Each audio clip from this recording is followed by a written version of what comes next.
Welcome to Janabheri news. ముందుగా headlines చూద్దాం.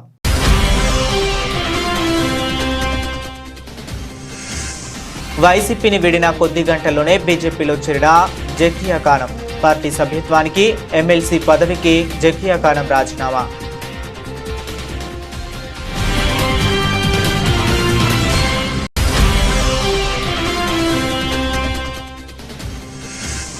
Vijayawada రామకృష్ణాపురంలో wellness diagnostic రక్త పరీక్ష కేంద్రాన్ని ప్రారంభించిన ఎమ్మెల్యే బోండా ఉమా.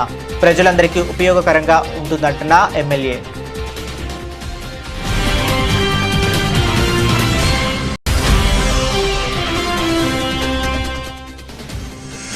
గత బుడమేరు వరదకు గండ్లు పడిన ప్రాంతాలను పరిశీలించిన మంత్రి నిమ్మల రామానాయుడు.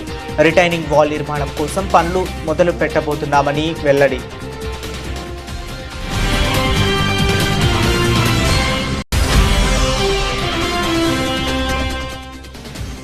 ఆంధ్రప్రదేశ్ టీచర్స్ ఫెడరేషన్ ఆధ్వర్యంలో బుధవారం ధర్నా చౌక్లో ధర్నా విద్యారంగంలో సముచిత మార్పులు, ఉపాధ్యాయులకు రావాల్సిన ఆర్థిక బకాయిలు చెల్లించాలని డిమాండ్.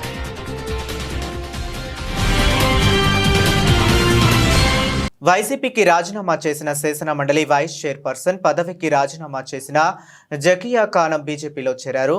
విజయవాడలో బీజేపీ రాష్ట్ర కార్యాలయంలో రాష్ట్ర పార్టీ అధ్యక్షులు పురంధరేశ్వరి ఆధ్వర్యంలో కాషాయ కండువా కప్పుకున్నారు. బీజేపీ నినాదం సబ్కే సాత్ సబ్కా వికాస్ అని పార్టీలో కుల మతాలకు తావులేదని స్పష్టం చేశారు. శాసన మండలి వైస్ చైర్పర్సన్ పదవికి రాజీనామా చేసిన జకియా ఖానం బీజేపీలో చేరారు. బీజేపీ రాష్ట్ర అధ్యక్షురాలు పురంధరేశ్వరి ఆధ్వర్యంలో ఆమె కాషాయ కండువా కప్పుకున్నారు. ఈ సందర్భంగా పురంధరేశ్వరి ప్రసంగిస్తూ బీజేపీ నినాదం సబ్కే సాత్ సబ్కా వికాస్ అని పార్టీలో కులమతాలకు తావులేదని, ఇది బీజేపీ మూల సిద్ధాంతమని పేర్కొన్నారు. ఆమె శాసన మండలి వైస్ చైర్పర్సన్ పదవికి రాజీనామా చేసి జకియా ఖానం బీజేపీలో చేరడం చాలా సంతోషంగా ఉందన్నారు. మైనారిటీలకు బీజేపీపై ఉన్న ప్రేమ, విశ్వాసం జకియా ఖానం చేరికతో మరోసారి రుజువైందన్నారు. మైనారిటీలకు బీజేపీలో మంచి స్థానం ఉంటుందని, జకియా ఖానం కుటుంబాన్ని ఎన్నో ఏళ్లుగా రాజకీయాల్లో ఉంటుందన్నారు. పాకిస్తాన్ కవ్వింపు చర్యలకు దిగితే భారత్ గట్టిగానే బుద్ధి చెప్పిందన్నారు. ప్రధాని నరేంద్ర మోదీ దృఢమైన నిర్ణయం తీసుకున్నారని కొనియాడారు. 2014కు ముందు కళ్ళు మూసుకునే పరిస్థితి ఉండేదని, 2014 తర్వాత పరిస్థితులు మారాయన్నారు. భారతీయ జనతా పార్టీ సిద్ధాంతం పట్ల నమ్మకంతో, నరేంద్ర మోడీ గారి సమర్థ నాయకత్వం పట్ల విశ్వాసంతో బీజేపీ కుటుంబంలోకి చేరుతున్న సోదరి శాసన మండలి ఉపాధ్యక్షురాలు శ్రీమతి మయానా జకియా ఖానం గారిని పార్టీలోకి సాదరంగా ఆహ్వానిస్తున్నాను. వారు భారతీయ జనతా పార్టీలోకి చేరడం వల్ల ఇవాళ దేశంలో మైనారిటీల పట్ల నరేంద్ర మోడీ గారి ప్రభుత్వం అవలంబిస్తున్న విధానాలు ఏ విధంగా అనే విషయాన్ని సమాజానికి అర్థమవుతుంది. వారి భర్త దివంగత అఫ్జల్ అలీ ఖాన్ గారు కడప జిల్లాలో చాలా అందరికీ పరిచయం ఉన్న వ్యక్తి. కొన్ని దశాబ్దాలుగా వారు రాయచోటి ప్రాంతంలో సామాజిక సేవా కార్యక్రమం నిర్వహిస్తూ అందరికీ, అంటే మతాలకు అతీతంగా, కులాలకు అతీతంగా ఒక నాయకుడిగా ఎదిగిన వారు సుదీర్ఘకాలం పాటు రాజకీయాల్లో ఉండడం, తర్వాత వైఎస్ఆర్సీపీ పార్టీలో ఉండడం, వారు పరమపదించిన తర్వాత శ్రీమతి జకియా గారు రాజకీయాల్లోకి రావడం, వారు ఎమ్మెల్సీ కావడం జరిగింది. అయితే గత కొన్ని నెలల క్రితం ఈ శాసన మండలిలో మాట్లాడుతున్నప్పుడు వారిని నేను చూస్తూ ఉన్నాను. అనేక విషయాల మీద చాలా నిర్మాణాత్మకంగా, తక్కువ మాట్లాడినా నిర్మాణాత్మకంగా మాట్లాడుతుంటారు. ఒకానొక సందర్భంలో ఒక విషయం మీద డిబేట్ జరుగుతున్నప్పుడు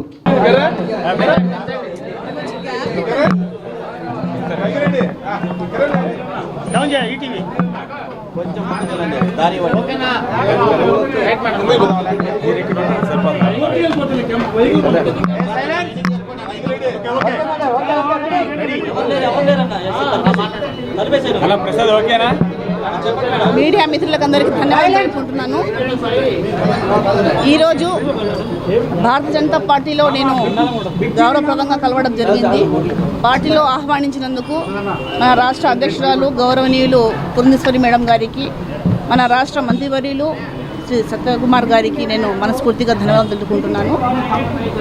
ముస్లిం మైనార్టీల విషయంలో, మహిళల విషయంలో, సాధికార విషయంలో, సంక్షేమ పథకాల విషయంలో అన్నింటిలో కూడా మైనార్టీలకు కూడా దగ్గరగా ఉండి వాళ్ళకు చేరేందుకు అన్ని విధాలుగా కృషి చేస్తూ ఒక దేశానికి తండ్రిలాగా మన గౌరవ ప్రధానమంత్రి గారు అందరికీ సమానంగా అన్ని కుల మతాలకు అతీతంగా సంక్షేమ పథకాలు ఇవ్వడమే కాక మైనార్టీ మహిళలకు కూడా పెద్దపీట రాజకీయాల్లో వేయాలని ఒక మంచి ఉద్దేశంతో ఆయన దేశాన్ని ముందుకు తీసుకువెళ్తున్నారు.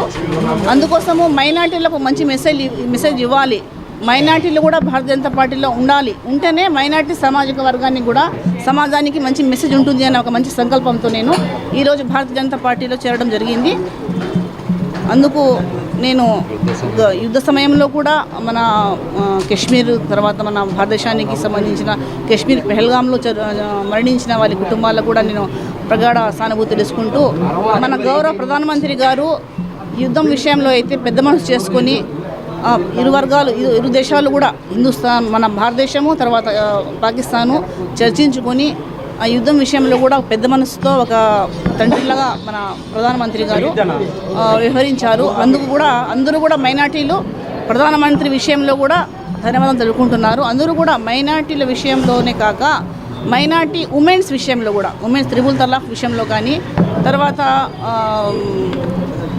లేడీస్కి ఏవైతే రిజర్వేషన్లు వచ్చే విషయంలో కన్నా అన్ని విధాలుగా కూడా మైనార్టీల ఆడబిడ్డలకు కూడా ఒక మంచి పెద్దపీట వేయాలని సంకల్పం మన గౌరవ ప్రధానమంత్రి గారు తీసుకున్నారు. కాబట్టి ఆయన కూడా ధన్యవాదాలు తెలుపుకుంటూ ఈ పార్టీలో చేరితే అన్ని వర్గాలకు కుల మతాలకు ప్రతి ఒక్కరికి కూడా రాజకీయ పరంగా లీడర్స్ ఉంటారు. మైనార్టీ వర్గాలకు కూడా సామాజికంగా వాళ్ళకు కూడా మెసేజ్ ఇవ్వాలంటే పార్టీలో రావాలా, వచ్చి సర్వీస్ చేయాలనే ఉద్దేశంతోనే నేను ఈ పార్టీలో జాయిన్ అయ్యాను. పదవులో ఆఫర్స్ అనేది ఏం లేదమ్మా. మన ప్రధానమంత్రి గారు ఏవైతే అన్ని విధాలుగా దేశాన్ని ముందు తీసుకెళ్తున్నానో ఆయన నాయకత్వంలో పనిచేయాలా అనేది ఒక నాకు ఇష్టంగా ఉండి వచ్చాను. ప్రస్తుత తరుణంలో రక్త పరీక్షల ద్వారానే అనేక వ్యాధుల గుర్తింపు జరుగుతుందని ప్రభుత్వ విప్ సెంట్రల్ శాసనసభ్యులు బోండా ఉమామహేశ్వరరావు అన్నారు. గుర్తింపు ఉన్న రక్త పరీక్ష కేంద్రాలలో రోగులు రక్త పరీక్షలు చేయించుకోవడం ద్వారా మెరుగైన వైద్య సహాయాన్ని వైద్యుల నుండి అందుకోవచ్చని అన్నారు. అన్ని రకాల అధునాతన రీతిలో జరిగే రక్త పరీక్షలతో రామకృష్ణాపురంలో వెల్నెస్ డయాగ్నోస్టిక్ సెంటర్ను ఏర్పాటు చేసిన నిర్వాహకులను బోండా ఉమా అభినందించారు. రామకృష్ణాపురం కోడూరు రాజుగారి వీధిలో వెల్నెస్ డయాగ్నోస్టిక్ రక్త పరీక్ష కేంద్రాన్ని ఎమ్మెల్యే బోండా ఉమామహేశ్వరరావు ప్రారంభించారు. ఈ సందర్భంగా బోండా ఉమామహేశ్వరరావు మాట్లాడుతూ పేద మధ్యతరగతి ప్రజలు ఎక్కువగా ఉండే రామకృష్ణాపురం వంటి ప్రాంతంలో అధునాతన సౌకర్యాలతో రక్త పరీక్ష కేంద్రాన్ని ఏర్పాటు చేయడం ప్రజలందరికీ ఉపయోగకరంగా ఉంటుందన్నారు. వ్యాపార దృక్పథంతో కాకుండా రోగులకు మెరుగైన రీతిలో రక్త పరీక్షలు చేసి అందరి మన్ననలు పొందేలా రక్త పరీక్ష కేంద్రాన్ని నిర్వహించాలని నిర్వాహకులకు సూచించారు. ప్రభుత్వ ఆధ్వర్యంలో సైతం పేదల ఆరోగ్య పరిరక్షణకు పెద్దపీట వేసే చర్యలు చేపట్టామని, ఆ క్రమంలో ప్రైవేటు వైద్యశాలలు రక్త పరీక్ష కేంద్రాలు నాణ్యమైన వైద్య సేవలను ప్రజలకు అందించాలని అన్నారు.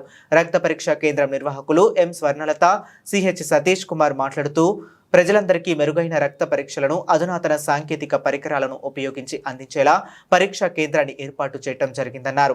రక్త పరీక్ష కేంద్రం ప్రారంభోత్సవాన్ని పురస్కరించుకుని ఉచిత వైద్య శిబిరాన్ని ఏర్పాటు చేయడం జరిగిందని, ఉచితంగా రక్త పరీక్షలు చేస్తున్నట్లు వివరించారు. ఈ కార్యక్రమానికి అతిథులుగా డివిజన్ తెలుగుదేశం పార్టీ నాయకత్వంతో పాటుగా ప్రఖ్యాత వైద్యులు జాస్తి ప్రత్యూష, కెవి రాజేశ్వరరావు, ఏ ప్రకాష్, పి జ్యోతి, ఎస్ శాంతి, అన్ని రజనీకాంత్, శశాంక్, వర్ధన్, విజయ్ కుమార్ తదితరులు పాల్గొన్నారు.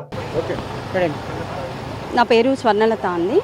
నేను వెల్నెస్ డయాగ్నోస్టిక్స్ అని చెప్పి ఓపెన్ చేశాను కొత్తగా. అది 2 years నుంచి వేరే డయాగ్నోస్టిక్స్ అంటే లైఫ్ లైన్ డయాగ్నోస్టిక్స్ అనే నేమ్ మీద ఉండేది. ఇప్పుడు నేను కొత్తగా దీని పేరు మీద రిజిస్ట్రేషన్ చేసి ఈ ఏరియాలో సర్వీస్ అనేది అంటే మెడికల్ సర్వీస్ అనేది నీడ్ ఉంది కాబట్టి నేను కంపల్సరీ ఇక్కడ నీడ్ ఉందని డయాగ్నోస్టిక్ సెంటర్ ఓపెన్ చేసి మెడికల్ డాక్టర్స్ అందరూ అంటే ఆర్థోపెడిషియన్, జనరల్ ఫిజిషియన్, ప్రస్తుతం అంటే మన మానసిక వైద్య నిపుణులు ఉంటారు కదా, వాళ్ళ ద్వారా కూడా నేను గైనకాలజీ అందరి ద్వారా నేను ఇక్కడ ట్రీట్మెంట్ అనేది ఇప్పిస్తున్నాను. దీనికి బొండమ్మ గారు వచ్చి మాకు హెల్ప్ చేసినందుకు థ్యాంక్ యూ సో మచ్ అండి. సైకాలజిస్ట్ వెల్నెస్ డయాగ్నోసిస్ ఇవాళ ఓపెనింగ్ అండి. యాక్చువల్గా ఇక్కడ వచ్చి డివిజన్స్ వచ్చేప్పుడు orthopaedic and MD general and psychologist and skin doctor and homeopathy, dental, ఇలాగా చాలా విభాగాలన్నీ పెట్టామండి. మేము వచ్చి మనోతేజస్ మల్టీ స్పెషాలిటీ నుంచి నక్కల్ రోడ్ నుంచి వచ్చాము. మా హాస్పిటల్ నుంచి ఇక్కడ చాలా సర్వీసెస్ జరుగుతున్నాము. ఇవాళ బోండా ఉమా గారి చేతుల మీద ఈ ల్యాబ్ని ఓపెనింగ్ చేయడం జరిగింది. ఈ వెల్నెస్ డయాగ్నోస్టిక్ సెంటర్ ఇక్కడ ఓపెన్ చేయడం, బోండా ఉమా గారు ఓపెన్ చేయడం చాలా ఆనందకర విషయం. ఇక్కడ అన్ని రకాల ల్యాబ్ టెస్టులు అన్ని అవసరమైతే డాక్టర్ని కూడా పిలిపించి ఇక్కడ ఓపీలు చూపిస్తారు. సో ఇది ఈ అవకాశాన్ని ఇక్కడ ఉన్న ప్రజలందరూ ఉపయోగించుకోవాలని కోరుకుంటున్నాను. ఈ క్లినిక్ కూడా మంచిగా నడవాలని కోరుకుంటున్నాను. వెల్నెస్ క్లినిక్ వాళ్ళ నుంచి మేము ఇక్కడ క్యాంప్ పెట్టుకున్నాం. ఇవాళ మేము ప్రత్యూష హాస్పిటల్ నుంచి మా దగ్గర ఏంటంటే ఆల్ కైండ్ ఆఫ్ విమెన్కి సంబంధించిన ట్రీట్మెంట్స్ అన్నీ చేస్తాము. ప్రస్తుతం అన్నిటి మీద ఆఫర్స్ అవన్నీ నడుస్తున్నాయి. సో మేము కొన్ని ఎలా అంటే ఫ్రీ క్యాంప్స్తో పేషెంట్స్ని అందరినీ చూస్తూ ఉన్నాం ఇక్కడ. గత బుడమేరు వరదకు గండ్లు పడిన ప్రాంతాలను సీజన్ మొదలయ్యేలోగా నిర్మాణ పనులు పూర్తి చేయాలని మంత్రి నిమ్మల రామానాయుడు అధికారులకు ఆదేశాలు జారీ చేశారు.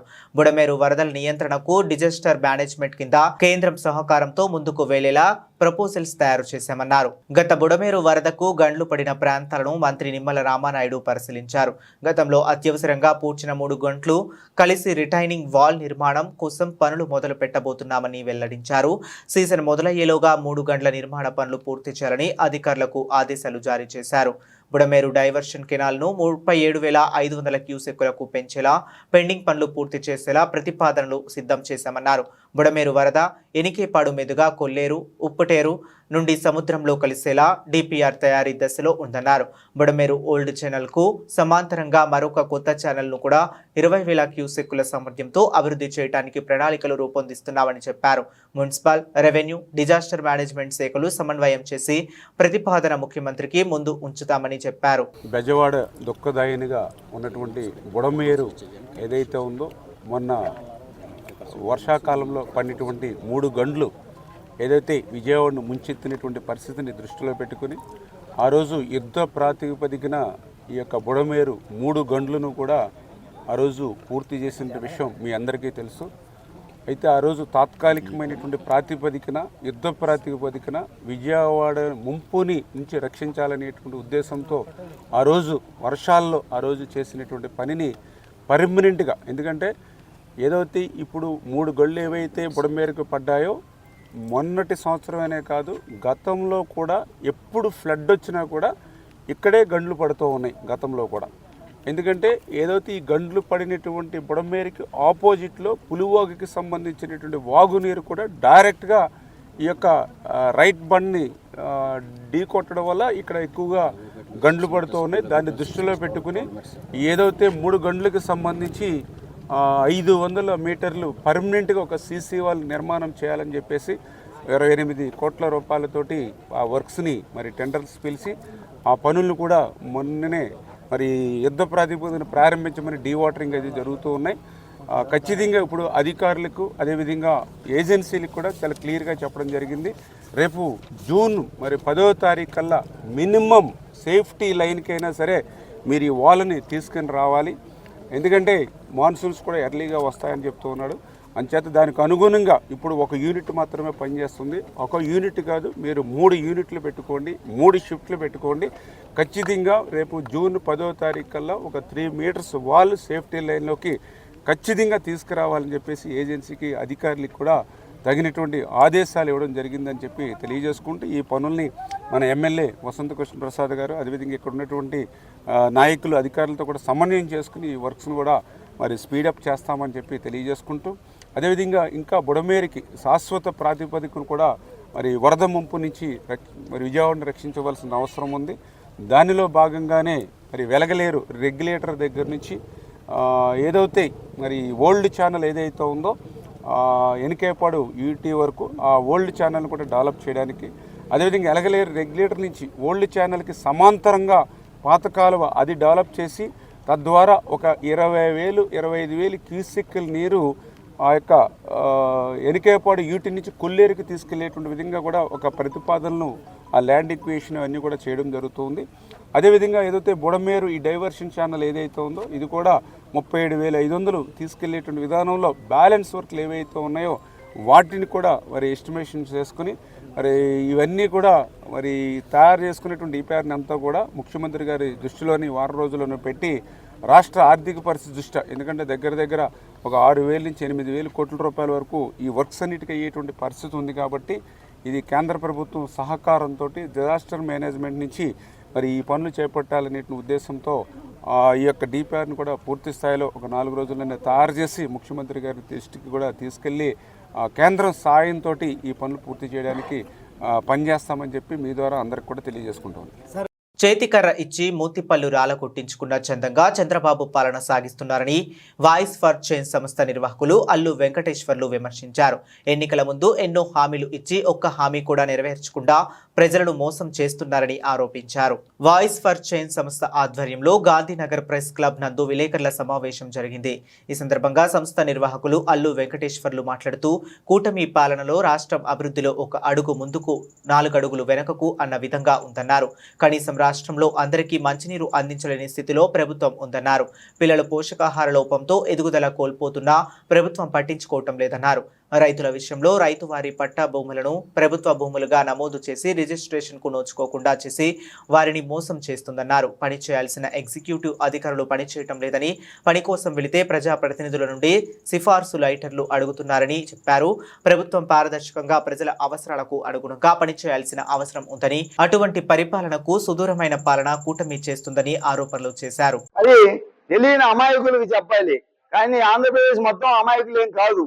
ప్రజలు తెలుసుకున్నాక ఓటు రూపంలో సరైన బుద్ధి చెప్తారనేది 2024 ఎలక్షన్ ద్వారా తెలిసి తేటతెల్లమైంది. కానీ చంద్రబాబు నాయుడు నాకు ఇదే లాస్ట్ మూమెంట్ కదా, నేను కాకపోతే 2 నెలలు 3 నెలలు ఉంటాము, ఏ పదవిగానో ప్రాణగానోతో పోతానో, ఈ లోపల అన్ని సర్దుబాటు చేసుకోవచ్చు, వీళ్ళు ఉంటేనేం పోతేనేం చేసి ప్రజల ప్రాణాలను గాలికి వదిలేస్తున్నాడు. అది సబబు కాదు. ఇప్పటికైనా చంద్రబాబు నాయుడు ముద్దు నిద్ర వీడి ప్రజల ప్రాణాలకు రక్షణగా వెంటనే ఈ ప్రభుత్వ పాలనని గాడిలో పెట్టాలి. ఉదాహరణకి ప్రకాశం జిల్లా పామూరు మండలంలో మోపాడు రెవెన్యూలో సర్వే నంబర్ 482లో 317 ఎకరాలు 21 సెంట్లు ప్రభుత్వ భూమి ఉంటే దాన్ని 615 ఎకరాలుగా వెబ్లాండ్ లో నమోదు చేశారు. ఇట్లా రెవెన్యూ పరంగా ఎన్నో అక్రమాలకు పాల్పడి రెవెన్యూ యంత్రాంగం వాళ్ళకి ఎటువంటి అద్దులు లేకుండా ప్రవర్తిస్తూ ఉంటే ప్రభుత్వ పెద్దలు కిమ్మనకుండా చూస్తూ ఉన్నారు అంటే వీళ్ళు కూడా ఆ పాపంలో పాలు పంచుకున్నట్టే. కాబట్టి ప్రజల్ని వాళ్ళ అమాయకత్వాన్ని ఆసరాగా చేసుకొని ప్రభుత్వాలు ఆటలాడించకుండా వాళ్ళ యొక్క అవసరాలు ఏంటో తెలుసుకొని వాటి మీద శ్రద్ధ పెట్టాలి. నేనే స్వయంగా చంద్రబాబు నాయుడికి ప్రకాశం జిల్లా పామూరు మండలం తూర్పు కట్టికిందపల్లిలో ఒక RO plant, reverse osmosis plant నువ్వు పెట్టి నాంది పలుకు, రాష్ట్రం మొత్తం ఈ ప్లాంట్ పెట్టినటువంటి ఆ యొక్క మైండ్ సెట్ తోటి నువ్వు అన్ని పెడతావని చెప్పేసి స్వయంగా చంద్రబాబు నాయుడుకి అర్జీ ఇచ్చా. ఇది ఖచ్చితంగా చెయ్యాలి ఈ పని. నేను అడిగేది త్రాగునీటి గురించి. పంచభూతాలలో జలం జీవనాధారం, కనీసం ఈ పని. విద్యారంగంలో సముచిత మార్పులు, ఉపాధ్యాయులకు రావలసిన ఆర్థిక బకాయిలు ప్రధాన డిమాండ్లుగా ధర్నా తలపెట్టామని ఆంధ్రప్రదేశ్ టీచర్స్ ఫెడరేషన్ ప్రధాన కార్యదర్శి భానుమూర్తి స్పష్టం చేశారు.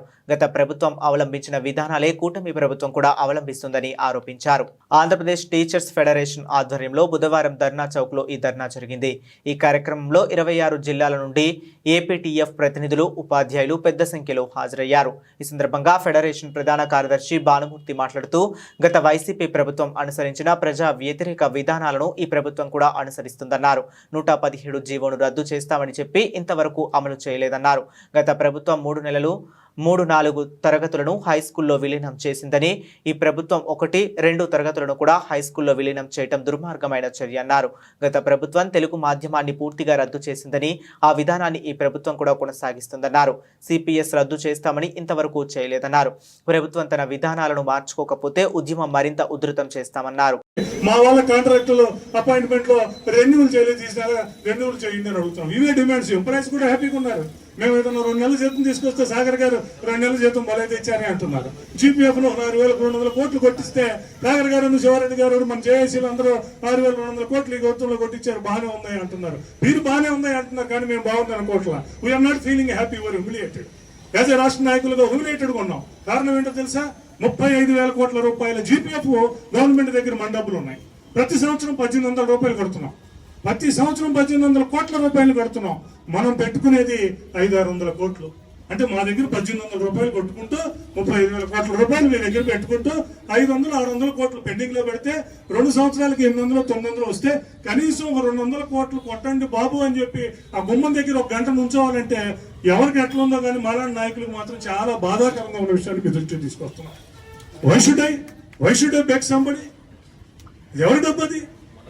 నేనేం అడగాలి? పిఆర్సీ అడగాలి, ఇంటీరియర్ రిలీఫ్ అడగాలి, ఇంకేదన్నా మన ఉపాధ్యాయులకు సంబంధించిన అడగాలి.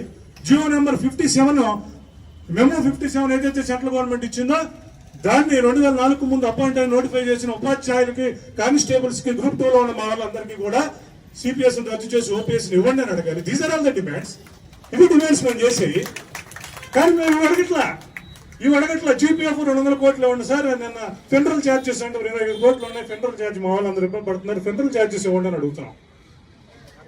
జేపీజీఎల్ఐ 14,000 కోట్ల రూపాయల బేస్ అమౌంట్ మంది. నేను వచ్చిన ఎన్టీఆర్ జిల్లా విజయవాడ శ్రీ దుర్గా మల్లేశ్వర స్వామి దేవస్థానం నందు అమ్మవారి సింగిల్ మూవీ టీం దర్శించుకుంది.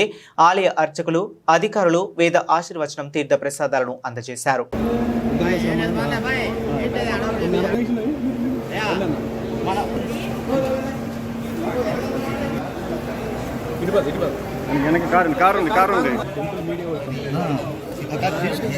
తీసుకోండి.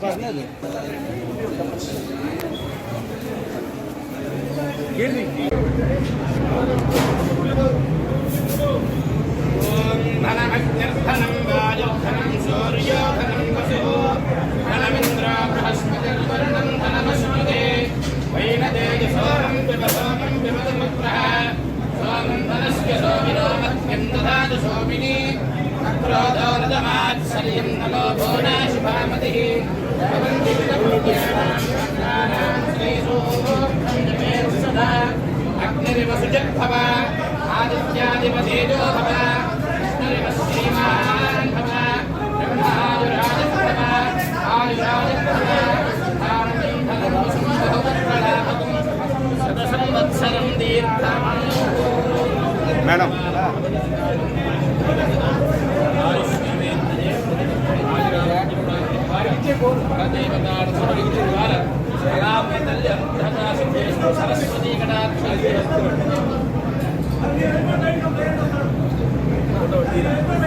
ఇంద్రకీలాద్రి దేవస్థానం నందు కనకదుర్గమ్మకు చేనేత కార్మిక భక్తులు అగ్గిపెట్టెలో పట్టుచీర సమర్పించారు. అగ్గిపెట్టెలో ఇమిడే పట్టుచీర తయారు చేసి అమ్మవారికి అందించడం జరిగిందని చేనేత కళాకారులు నల్లా విజయ్ కుమార్ తెలియజేశారు. ఈ సందర్భంగా ఆలయ నిర్వాహకులు ఆ కళాకారుడిని సత్కరించి అమ్మవారి చిత్రపటాన్ని అందజేశారు. విజయవాడ కనకదుర్గమ్మకు చేనేత కళాకారుడు నల్లా విజయ్ కుమార్ అగ్గిపెట్టెలో ఇమిడే పట్టుచీర తయారు చేసి దుర్గమ్మకు బహుకరించారు. తెలంగాణ రాష్ట్రం సిరిసిల్ల వాస్తవ్యుడైన చేనేత కళాకారుడు నల్లా విజయ్ కుమార్ వారి తండ్రి నల్లా పరంధాములు వారసత్వానికి పునికి పుచ్చుకొని చేనేత కళారంగంలో ఆరితేరినవాడు. రకరకాల చీరలు తయారు చేయగల నైపుణ్యం కలిగిన కళాకారుడు. ఈ చేనేత కుటుంబం ప్రతి 2 ఏళ్లకొకసారి వారి ఇంటి ఇలవేల్పు అయిన కనకదుర్గ అమ్మవారుకు ఆశీర్వచనం కోసం రావటం ఆనవాయితీ. ఈ సందర్భంగా అగ్గిపెట్టెలో ఇమిడే పట్టు చీర తయారు చేసి అమ్మవారికి అందించడం జరిగింది. చీర బరువు 100 గ్రాములు, దీని పొడవు 5.5 మీటర్లు మరియు వెడల్పు 48 ఇంచులు. దీనిని పూర్తిగా పట్టు దారాలతో మరియు గోల్డ్ జరీ వాడటం జరిగింది. దీనిని తయారు చేయడానికి సమయం సుమారు 5 రోజులు పట్టిందని నల్లా విజయ్ కుమార్ తెలిపారు. ఈ సందర్భంగా ఆలయ కార్యనిర్వహణ అధికారి వికే షీనా నాయక్ వీరిని అభినందించి అమ్మవారి ప్రసాదములను అందజేశారు. ప్రజా సంక్షేమాన్ని రాష్ట్ర అభివృద్ధికి సమానంగా చేస్తున్న ముఖ్యమంత్రి చంద్రబాబు నాయుడికి పేదలకు మరిన్ని మంచి సంక్షేమ పథకాలను అమలు చేసే శక్తిని ఆ భగవంతుడు ఆయనకు ఇవ్వాలని తూర్పు నియోజకవర్గ ఎమ్మెల్యే గద్దె రామ్మోహన్ అన్నారు. పేదల సంక్షేమానికి ముఖ్యమంత్రి నారా చంద్రబాబు నాయుడు చిత్తశుద్ధితో పనిచేస్తున్నారని కొనియాడారు. తూర్పు నియోజకవర్గ పరిధిలోని 11వ డివిజన్ రైతు బజార్ దగ్గర నియోజకవర్గంలోని 30 మందికి 38 లక్షల విలువైన ముఖ్యమంత్రి సహాయ నిధి చెక్కులు, ఎల్ఓసి పత్రాల పత్రాల పంపిణీ కార్యక్రమం జరిగింది. తూర్పు నియోజకవర్గ ఎమ్మెల్యే గద్దె రామ్మోహన్ పాల్గొని లబ్ధిదారులకు స్వయంగా సీఎంఆర్ఎఫ్ చెక్కులు, ఎల్ఓసి పత్రాలను అందజేశారు. ఈ సందర్భంగా ఎమ్మెల్యే గద్దె రామ్మోహన్ మాట్లాడుతూ రాజకీయాలతో సంబంధం లేకుండా దరఖాస్తు చేసుకున్న ప్రతి ఒక్కరికి సీఎంఆర్ఎఫ్ ద్వారా చెక్కులను అందజేస్తున్నామని చెప్పారు. వారానికి సుమారు 30 లక్షల నుండి 40 లక్షల రూపాయల వరకు విలువైన చెక్కులను అందజేస్తున్నామని, అంటే నెలకు ₹1 కోటి పైగా సీఎంఆర్ఎఫ్ చెక్కులను నియోజకవర్గంలో లబ్ధిదారులకు అందజేస్తున్నామని అన్నారు. గత వైఎస్ఆర్సీపీ ప్రభుత్వం 5 సంవత్సరాలలో కేవలం 10 నుండి 15 మందికి మాత్రమే సీఎంఆర్ఎఫ్ చెక్కులను అందజేశారన్నారు. పేదలు ఆరోగ్యం కోసం ఆసుపత్రిలో చికిత్సలు చేయించుకున్న తర్వాత ఆరోగ్యం బాగోకపోయినా సరే వైద్య ఖర్చుల కోసం చేసిన అప్పుల వల్ల పేదలు ఇబ్బంది పడకూడదని ముఖ్యమంత్రి నారా చంద్రబాబు నాయుడు ఈ విధంగా సీఎంఆర్ఎఫ్ చెక్కు నుండి నిధులను మంజూరు చేస్తున్నారని చెప్పారు. పేదల సంక్షేమానికి ముఖ్యమంత్రి నారా చంద్రబాబు నాయుడు చిత్తశుద్ధితో పనిచేస్తున్నారని చెప్పడానికి సీఎంఆర్ఎఫ్ చెక్కులను కోట్ల రూపాయల్లో నిధులు కేటాయించడమే నిదర్శనమని అన్నారు. ముఖ్యమంత్రి సహాయ నిధి అనేది ఏ పార్టీ వాళ్ళైనా, వైఎస్ఆర్సీపీ కావచ్చు, గతంలో కాంగ్రెస్ పార్టీ కావచ్చు, మీరు మనసు పెట్టి ఆలోచన చేయాలి. ఇవాళ ఒక్క మన నియోజకవర్గంలోనే ప్రతి వారం కూడా క్రమం తప్పకుండా సుమారు 30 లక్షల 40 లక్షల రూపాయల రిలీఫ్ మన నియోజకవర్గ ప్రజలకు వారానికి ఇస్తూ ఉన్నారు. అంటే సుమారు నెలకి ₹1 కోటి పైన ఈ రిలీఫ్ కింద ఇస్తూ ఉన్నారు. ఇది ఎంత రిలీఫ్ అంటే, వాళ్ళు అనారోగ్య పాలైనప్పుడు, సడన్గా హాస్పిటల్లో చూపించుకోవాల్సిన పరిస్థితి ఏర్పడినప్పుడు, డబ్బులు అందక వెళ్ళి అప్పులు తెస్తే రోగం నయమైనా అప్పులు తీరక వాళ్ళ మనోవ్యాధితో బాధపడే పరిస్థితి ఉంది. గత 5 సంవత్సరాల్లో జగన్మోహన్ రెడ్డి గారు పరిపాలించినప్పుడు వాళ్ళ 5 సంవత్సరాల మీద ఒక 10-15 వచ్చినాయేమో నాకు తెలిసినంత బట్టి. ఎందుకంటే వస్తే వాళ్ళు పేపర్లు వేపిస్తారు కదా, అవి చూసి 5 సంవత్సరాలు లెక్కేస్తే 10-15 వస్తే చాలా ఎక్కువనే అనుకుంటా. ఒకవేళ 100 వచ్చి ఉండొచ్చు. ఇవాళ వారానికి 100 వస్తున్నాయి, అంటే నెలకు 400 వస్తున్నాయి, అంటే సంవత్సరానికి 800 వస్తున్నాయి. ఒకసారి ఆలోచించి, అంటే చిత్తశుద్ధితో పేదవాడికి సహాయం చేయాలని ఆలోచన నారా చంద్రబాబు నాయుడు గారు అయితే ఓకే, కృత్రిమ ఆలోచనతో ఓట్లు దండుకోవడానికి అతను ప్రజల డబ్బులు ఖర్చు పెడుతూ ఉంటాడు ఆయన ఓట్లు దండుకోవడానికి. అంతేగాని ఆ కుటుంబాలను అభివృద్ధి పరచాలా, కుటుంబాల సంక్షేమం చూడాలనే ఆలోచన ఎప్పుడు కూడా జగన్మోహన్ రెడ్డి గారికి లేదు. నారా చంద్రబాబు నాయుడు గారు ఇప్పుడు కూడా అటు అభివృద్ధి, ఇటు సంక్షేమం రెండింటిని కూడా సమాన దృష్టితో చూస్తూ ఒకదాన్ని ఒకరిని సమానం చేస్తూ ముందుకు వెళ్తూ ఉన్నారు. అందుకు మరొకసారి విజయవాడ తూర్పు నియోజకవర్గ ప్రజల తరఫున, ఎవరైతే లబ్ధిదారులు వాళ్ళందరి తరఫున మనస్ఫూర్తిగా వారి కృతజ్ఞతలు తెలియజేస్తున్నాను.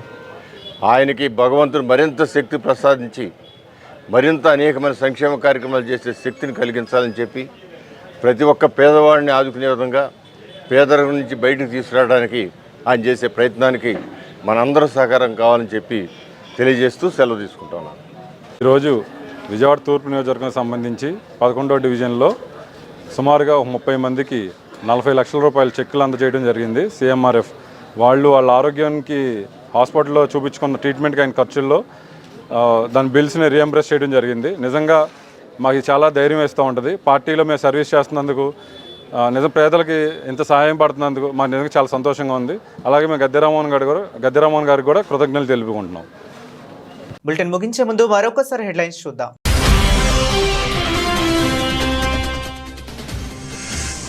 వైసీపీని వీడిన కొద్ది గంటల్లోనే బీజేపీలో చేరిన జకియా ఖానం.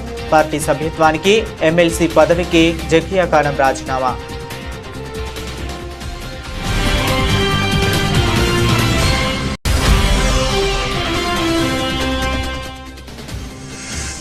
విజయవాడ రామకృష్ణాపురంలో వెల్నెస్ డయాగ్నోస్టిక్ రక్త పరీక్ష కేంద్రాన్ని ప్రారంభించిన ఎమ్మెల్యే బోండా ఉమా.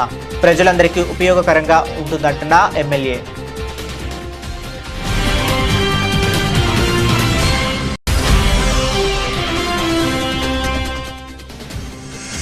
గత బుడమేరు వరదకు గండ్లు పడిన ప్రాంతాలను పరిశీలించిన మంత్రి నిమ్మల రామానాయుడు. రిటైనింగ్ వాల్ నిర్మాణం కోసం పనులు మొదలు పెట్టబోతున్నామని వెల్లడి.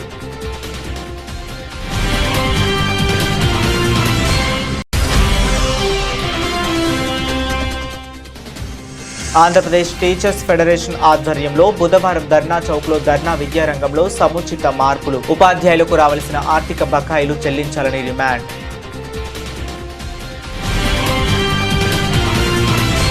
ఇవి ఇప్పటి వరకు ఉన్న అప్డేట్స్. మరిన్ని అప్డేట్స్ కోసం కీప్ వాచింగ్.